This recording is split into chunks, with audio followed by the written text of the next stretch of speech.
Bonjour, c'est Noah du blog anglais-by-noah.fr. Alors, dans la vidéo d'aujourd'hui, on va voir comment écrire un email professionnel en anglais. Donc, on va tout de suite commencer par l'introduction. Donc, Dear Sir or Madame, donc Madame, Monsieur. Donc, ici, il faut utiliser le nom ou le titre si vous le connaissez. Ou si vous ne le connaissez pas, alors il faut utiliser plutôt Dear Sir or Madame ou To whom it may concern. Ok, donc, To whom it may concern, donc ça veut dire à qui le droit.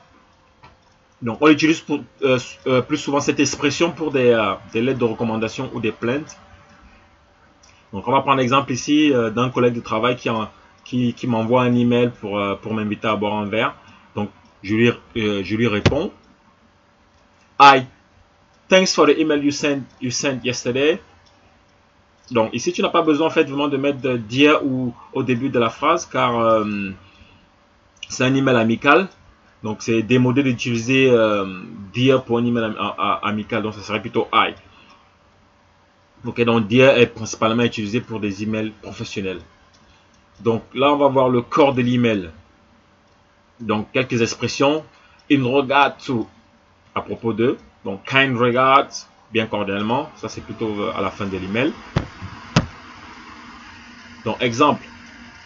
Jack Thomas a envoyé sa candidature chez Tip Top Trading il y a quelques mois et vient de recevoir une réponse. Donc, Dear Mr. Jack Thomas, I'm writing in regard to the application letter we received from you a few months ago. It has come to our attention that your skills will be appreciated for this position. Please accept our apologies for not contacting you sooner about this matter. Donc, Dear Jack Thomas, je vous écris à propos de votre candidature, de la lettre de candidature que vous avez envoyée il y a quelques mois. Donc, nous avons remarqué que voilà, vos compétences seront, comment dire, vos compétences sont appropriées pour cette position. Bon, acceptez nos excuses de ne vous avoir pas contacté un peu plus tôt concernant ce dossier. We are interested in meeting you to discuss this position at your earliest convenience. Donc, nous sommes intéressés de vous rencontrer pour discuter de ce poste dès que vous êtes disponible. We will appreciate a prompt reply. Kind regards. Donc, nous apprécierons une réponse assez rapide. Ok. Donc, Jack reçoit une proposition informelle de poste par email. Donc, ça, c'est un autre exemple. Hi, Jack. How is it going? Donc, salut, Jack. Comment ça va? I'm just writing to ask if you will be into working on a new project with us. Donc, je vous écris je t'écris pour te demander si tu serais intéressé de travailler sur un nouveau projet avec nous.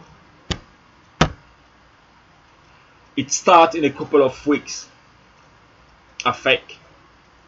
Donc, affect, ici, ça veut dire as far as I'm concerned. Donc, ça commence dans quelques semaines. D'accord, à ce que je sache. Donc, sorry, I've been out of touch. For so long, pardon. Donc, désolé, j'ai pas pu être disponible pendant un long moment. I should have mailed you sooner. J'aurais dû t'envoyer un email un peu plus tôt. I would love to catch up and chat about the project. Donc, j'aimerais qu'on se rencontre et discuter de ce projet. Give me a call as soon as you can. Appelle-moi aussitôt que tu peux. Donc, see you soon. Ok, Mary. So, next. Donc, ici, on va voir la partie conclusion. Bon, les expressions qu'il faut utiliser pour la conclusion. Par exemple, yours faithfully. Salutations distinguées. Yours sincerely. Cordialement. Best regards. Bien cordialement. Warm regards. Amitié, cordialement. Donc, have a nice weekend. Bon week-end. Have a nice day. bonne journée. Donc, si tu commences un email par Dear Sir, or Madame, or to who it may concern, tu dois conclure avec Yours faithfully. Mais si tu connais le nom de la personne à qui tu écris, tu dois finir ton email par Yours sincerely. Donc, best regard, bien cordialement. Warm regards, amitié, cordialement. C'est des formules qui restent assez formelles. Donc, and have a nice weekend, bon week-end. Have a nice day, bonne journée. Donc, ce genre de formule n'est pas utilisé pour des candidatures par email. C'est plutôt, voilà, c'est plutôt à une réponse d'un email d'un ami ou d'une connaissance. Donc, feel free to get in touch. Donc, une expression pareille qu'on utilise à la fin de l'email. N'hésitez pas à me contacter. Donc, looking forward to. Donc, dans l'attente de. J'attends avec impatience. Donc, thanks for your help. Merci pour votre aide. Take care. Prends soin de toi.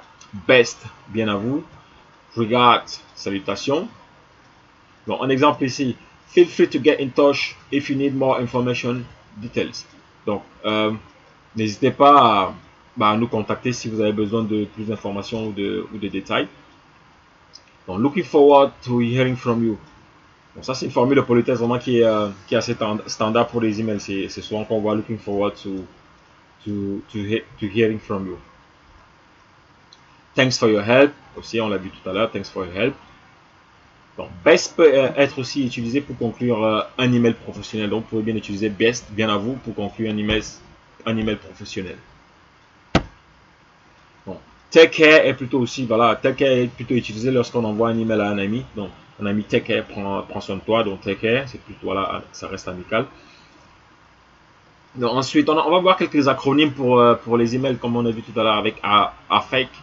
Donc, ici, ASAP, donc as soon as possible, dès que possible. FYI for your information. Donc, FYI for your information. Pour votre information, pour information.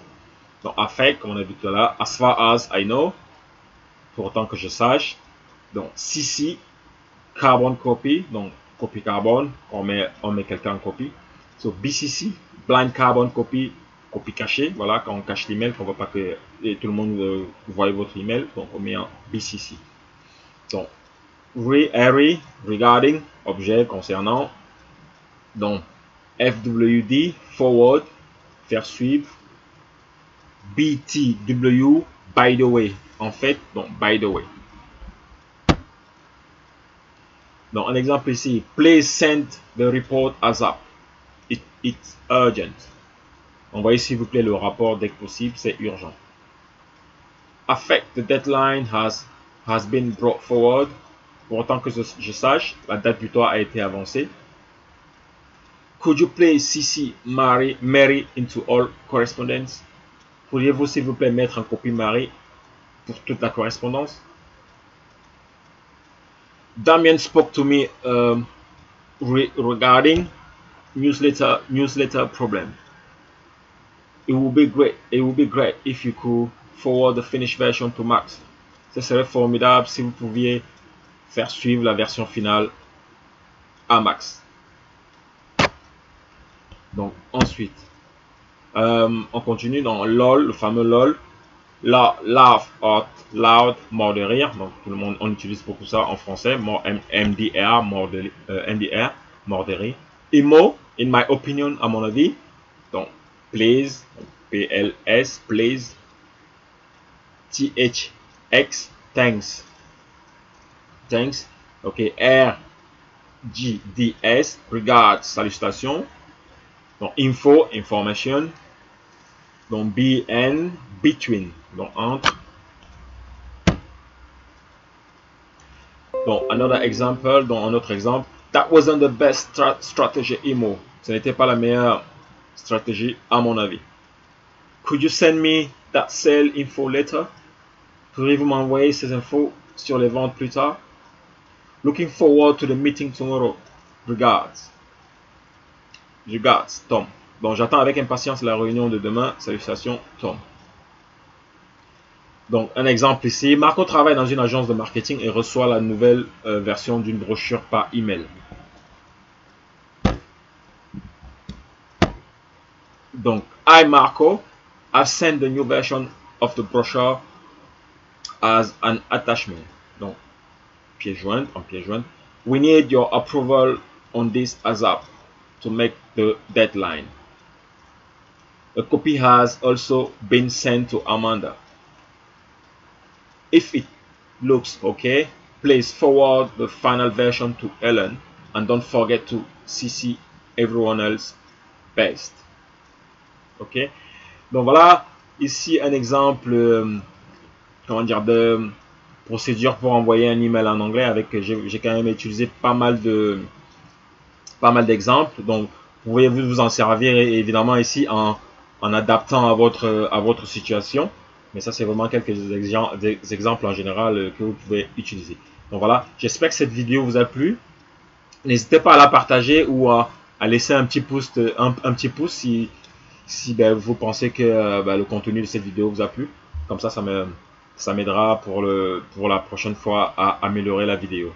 Donc voilà, I am going to let you go now and speak soon. Goodbye. Bye bye. Take care.